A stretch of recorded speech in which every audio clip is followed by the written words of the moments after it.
video we are going to learn about state space analysis, which is the fifth unit of our control systems. So why we are studying about space state analysis means, in the earlier chapters or in the first 2 4 chapters, we have discussed about the transfer function and its analysis for a given system. So there is one operation called the transfer function, which is used to analyze any given system. But the transfer function has some limitations. That is, it can only analyze system with zero initial conditions, and it cannot be applied to all kinds of systems that are available in the world. Like it cannot be applied to dynamic systems. It only is applicable for static systems. So for that purpose, we are coming up with a state space analysis. So let us see what are the basic terminology that are there in the state space analysis, its advantages and disadvantages. So coming into the some of the key terms that are used in state space analysis are: one is state. State is nothing but it is a group of variables which summarizes the history of system in order to predict the future values of the system.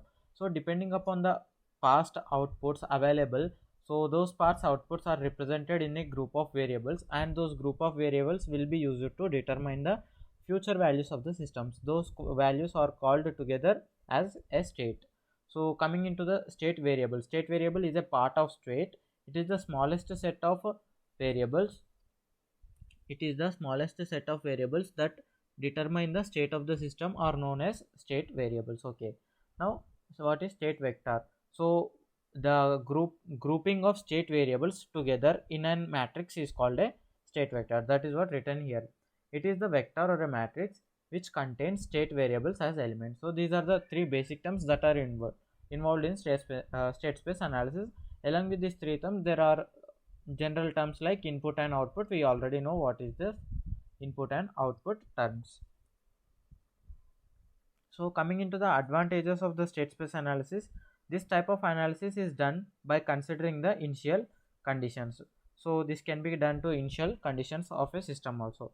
More accurate than transfer function. So the analysis whatever we are getting through state space analysis will be more efficient and accurate than that of the transfer function. Analysis of MIMO system. MIMO system means multiple input and multiple output. So this particular system, analysis, that is state space analysis, can be applied to MIMO systems also, that is multiple input and multiple output. Whereas transfer function, it is only applicable for SISO system, that is single input and single output. So this is the added advantage for state space analysis. It gives information about controllability and observability.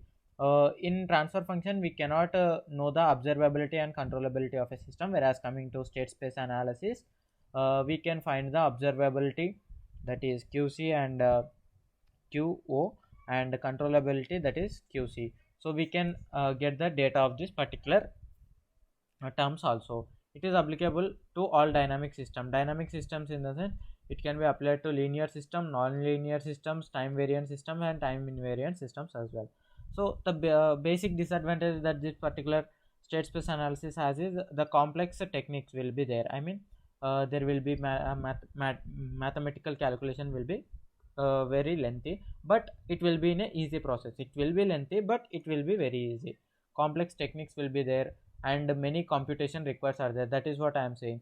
Many computation means number of steps to attain to a solution is very high, and complex techniques means we have to write everything in terms of matrix. So it becomes little hard when the order of the matrix increases 3 by 3 order, but it is the easy process. So let us see each of the terms that are very useful in this particular chapter in detail. So first we will talk about the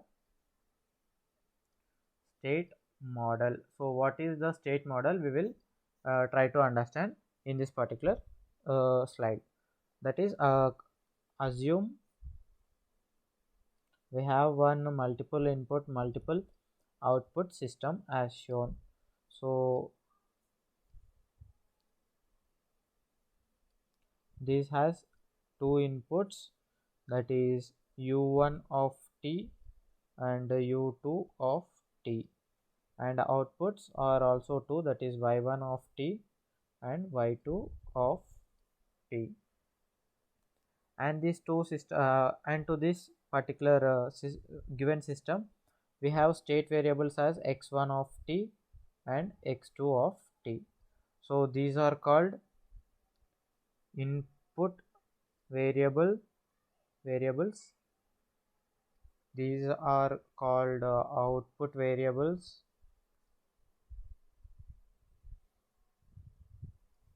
and these are called the state variables, which are very important.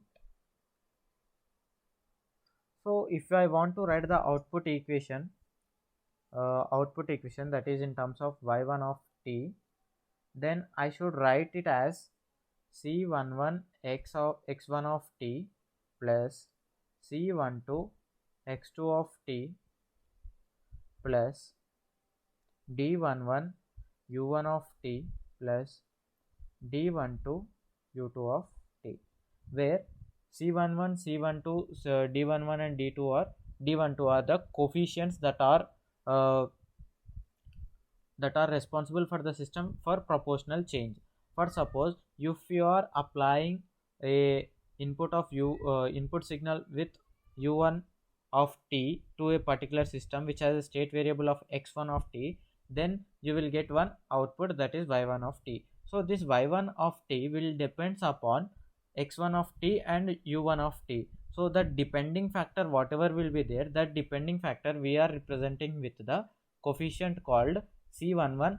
Why 11 means it is with respect to first input and first output, I mean it is respect to first input and the first state variable with also for the first output. So that is why here it is there like c11. Here y12 means it is respected to first input and second state variable, first input and second state variable x2 of t, that is why the next term is x2 of t. Here also the same thing. Why d11 means it is corresponding to the first input with that of the first state variable, first input and first state variable with that of the second input. So similarly if I have to write for y2 of t, then it will be now y21, because it is with respect to second input, that is u2 of t into second state first state variable, that is x1 of t plus c22 x2 of t plus d21 u1 of t plus d22 u2 of t. So these are the basic general output equations we have. These are the output equations. These are not quite important. You just need to remember the thing which I am going to write now. So if I write these two equations in terms of vectors or matrices, I can represent them as y1 of t, y2 of t in a column matrix like this. That will be written, can be written as c11 c12 c21 c22 into x1 of t x2 of t plus d11 d12 d21 d22 into input, that is u1 of t and u2 of t. So this is the general output equation in terms of matrices. So if you multiply and solve this particular thing, we will get these two equations. For y1 it is c11 into x1 plus d11 into u1 of t plus d12 into u2 of t. Similarly it will carry for the y2 of the equation also. So therefore from this particular I can written write like y of t is equals to c into x of t plus d into u of t. So this is called output equation. output equation where C is equals to this matrix, D is equals to this matrix. So similarly, now I will try to write the equations for state variables, that is state equations. So if I derivate the state variables one time, I will get the state equations, that is differentiation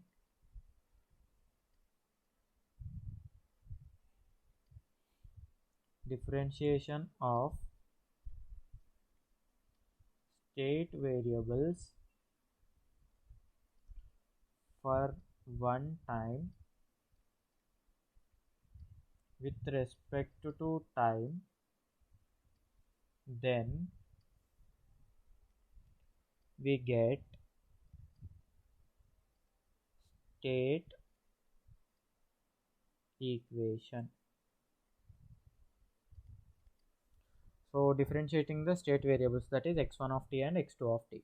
So d by dt of x1 of t is equals to, this can also be written like x single dot of t is equals to a11 x1 of t plus a12 x2 of t plus b11 u1 of t plus b12 u2 of t.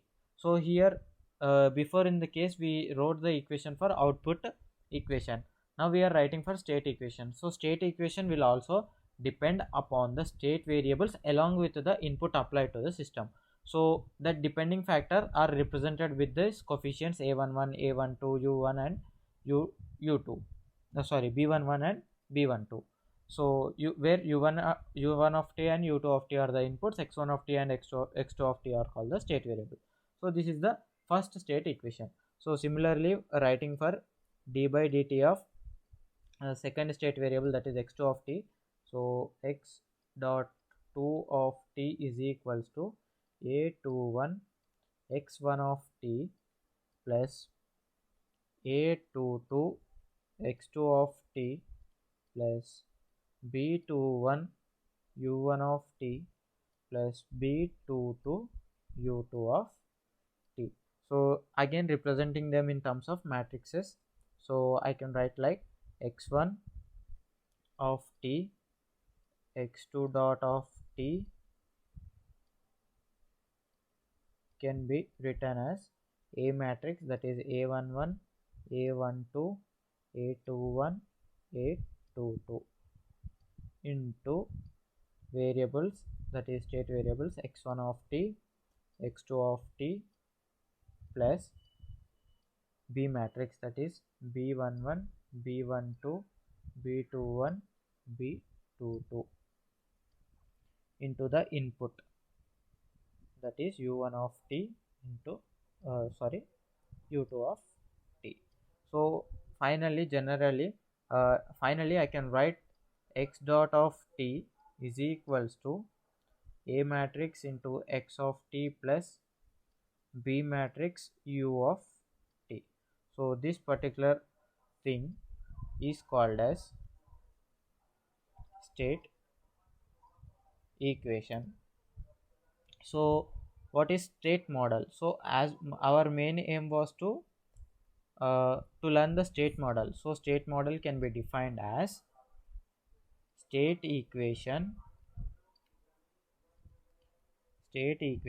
along with output equation is called as state model. So state model can be, for suppose state model, if we have to write means, then there should be two equations, that is x dot of t is equals to ax plus bu, and output equation y of t should be equals to cx plus du. So these are the representation of a state model for any given system.